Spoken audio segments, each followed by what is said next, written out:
In a world where cost is everything, I'm breaking down the actual cost of living in Southeast Michigan. Stay tuned. What's going on, everyone? It's your all-time favorite Michigan realtor, Andrew McManum, and helping people like you buy, sell, invest in the wonderful Mitten State. So if my videos provide you value, be sure to do your thing below so you never miss out on an upload. One of the biggest questions I get from people out of state or in other areas of Michigan is, what is the cost of living there? So as the title states, I'll be tackling the cost of living for Southeast Michigan. For those of you that are a little unfamiliar with what the region of Southeast Michigan actually covers, it's compiled of the counties Livingston, Oakland, Washtenaw, Macomb, Wayne, Monroe, and St. Clair. So many sources out there will tell you different counties within the Southeast region, so I'll simply base it on the Southeast Michigan Council of Governments to ensure the most accuracy here. Since there are so many counties that make up the southeastern region of Michigan, I'll take the average cost from all 7 counties so there's no confusion, but I'll be sure to let you know what areas are more expensive than others along the way. The first thing I want to touch on is rents. And before I jump into these monthly rental rates, keep in mind that a few months ago, the Detroit Free Press put out this article stating that the rents have gone up over 8.8%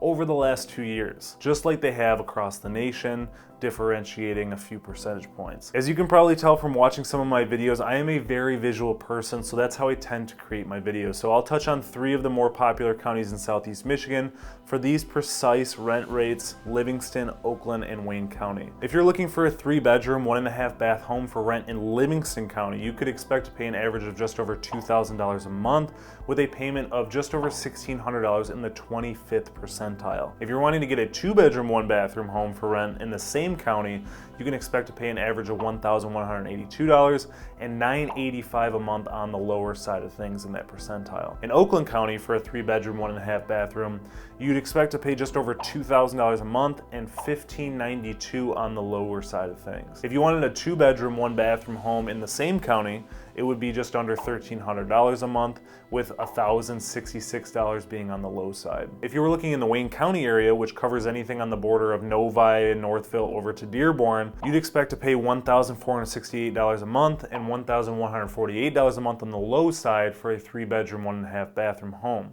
If you wanted to downsize to a 2-bedroom, 1-bathroom home, it would be on average $1,082 a month with $895 a month on the lower side of things. So what about purchasing a home? Taking a look at these charts provided by the Multiple Listing Service, you can see Livingston in blue, Oakland in green, Washtenaw in yellow, and Macomb in red, counties' average sale price progressing over the last 3 years, showing the average sale price in the month of August and the percent of growth over the last 12 months. This next chart will show you the price per square foot in each one of these 4 counties I mentioned. I wanted to include this to give you more perspective on how these counties fluctuate despite being in the same region of the state. Moving on to the last 3 counties' average sale price: Wayne in blue, Monroe in green, and St. Clair in yellow. As I mentioned before, this shows you the 3-year progression, bringing it to these very similar average sale prices in the month of August, along with the growth rate percentage over the last year. Now over to the average price per square foot in these 3 counties, you can see how similar these counties are as they differentiate by just a few dollars per square foot. Of course, none of these average sale prices mean anything if the property taxes aren't acknowledged,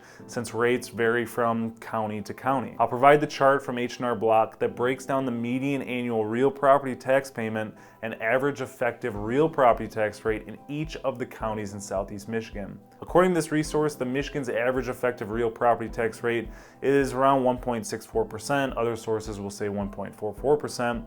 And for those of you that don't know what real property tax is, it's simply the system of taxation that requires the owners of the land and buildings to pay money based on the value of their land and what's on it. If you find yourself looking at a few different locations in the Mitten State and are curious about the property taxes, I'll link a real property tax estimator in the description that is provided by the Michigan Department of Treasury to ensure the most accuracy. If you're wanting to know how to calculate taxes based on a county or township millage rate, I'll link a video or 2 in the description where I break down a few examples. Another aspect that a lot of people don't touch on in cost of living videos is homeowners insurance. As you may or may not know, filling out your own quote in the past, or maybe not, there's a lot that goes into figuring out how much your homeowners insurance is going to be.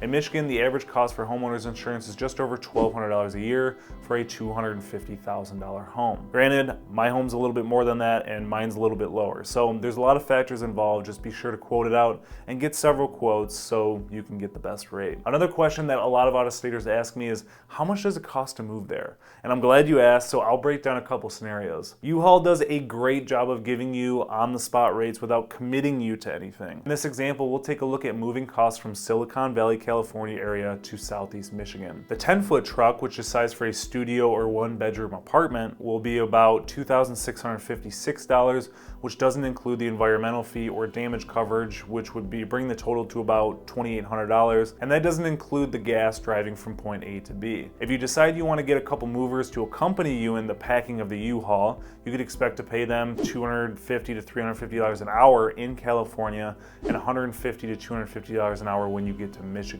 If you need some more space, the 26-foot truck, which covers a 3 to 4 bedroom home, will be just over $7,000, and of course, that wouldn't account for the environmental fee or damage protection that would bring you around $7,300 total. If you decide to make the move from, let's say, Tampa, Florida, you could expect to pay anywhere from $692 for the 10-foot truck to $911 for the 26-foot truck. Or if you wanted to move from New York, you could expect to pay $1,191 for the 10-foot truck and $2,383 for the 26-foot truck. As you can see, the rental rates fluctuate quite a bit, so if you're looking to take this route for moving, I suggest you familiarize yourself with the U-Haul website and everything they can offer to make your move go as smoothly as possible. Otherwise, HomeAdvisor states that hiring a full-blown mover to move you across the country can range from $4,000 to $10,000 or more. Switching gears to another important topic, utilities and food. This question isn't asked very much, but I think it should be, since our seasons and weather tend to be much different than the majority of the other states across the country. The average electric bill in Michigan for residential consumers is about $183 a month, which is calculated based on the average electric rate of 1,003 kilowatt hours multiplied by the average 18 cents per kilowatt hour, which gives you that $183 figure. I'd say this is a fairly accurate number for a 3 to 4 bedroom home, depending on the time of year, of course, as furnaces run on gas and air conditioners run on electric, so they tend to switch places in the overall cost as we transition into different seasons. The average gas bill in Michigan is right around $68 a month, and like I said, the gas and electric totals will trade totals in the summer and winter months. The average water bill in the area per month is about $29. Of course, this would depend on if you're on city water or a well, because well is free, as it's solely on your property, unless you are in a community that has a community well, in which you'd pay similar prices to city water. As far as the sewer bill, most people will pay around $15 to $20 a month, and most times this payment is roped in with your water payment as a total charge.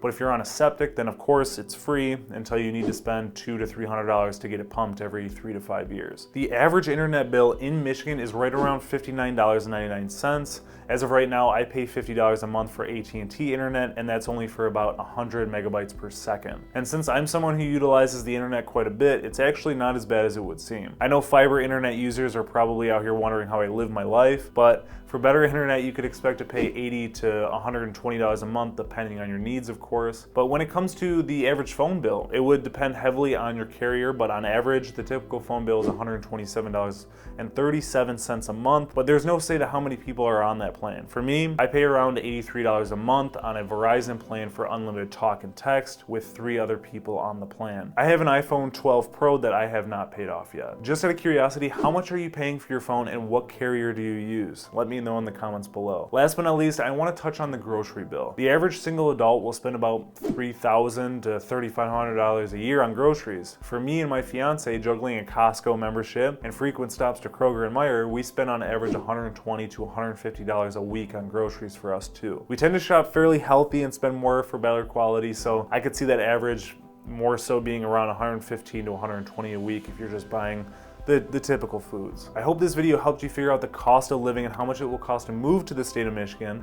If you have any other questions, don't hesitate to call, text, or email me anytime, and I would be happy to help you through your thought process. Thank you for continuing to watch my videos. If they provide you value, be sure to give them a thumbs up, hit the subscribe button, and tap the little bell so you never miss out on one of my uploads. Until next time.